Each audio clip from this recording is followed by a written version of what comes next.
காகித மடிப்பில் வண்ணச் சதுரங்கள்.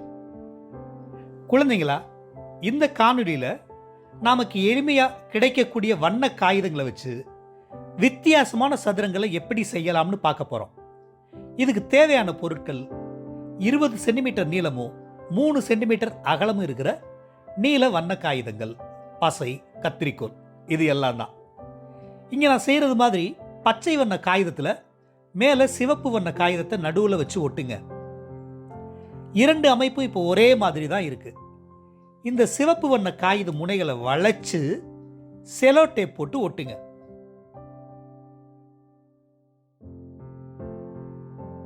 இந்த 2 சிவப்பு வண்ண வளையங்களும் ஒரே மாதிரி தான் இருக்கு.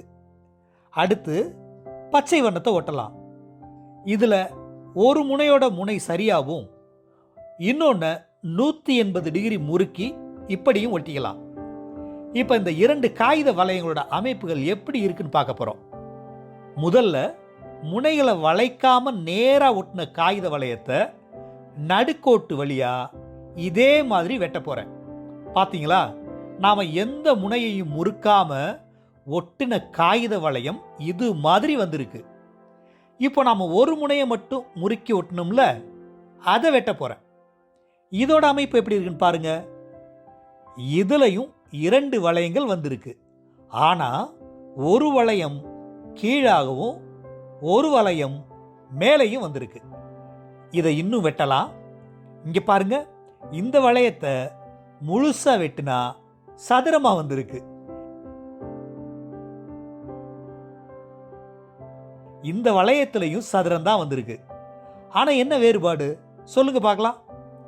நாம எந்த முனையவும் முறுக்காம ஒட்டணும் இல்லையா, அந்த வளையத்துல எந்த வண்ண காகிதமும் ஒன்றின் மேல் ஒன்றா வரல. அதாவது ஒரு பக்கம் சிவப்பு வண்ண காகிதம் மேலே ஒட்டி இருந்தா இன்னொரு பக்கம் பச்சை வண்ண காகிதம் மேலே ஒட்டி இருக்கு. பார்த்தீங்களா, சரிதானே?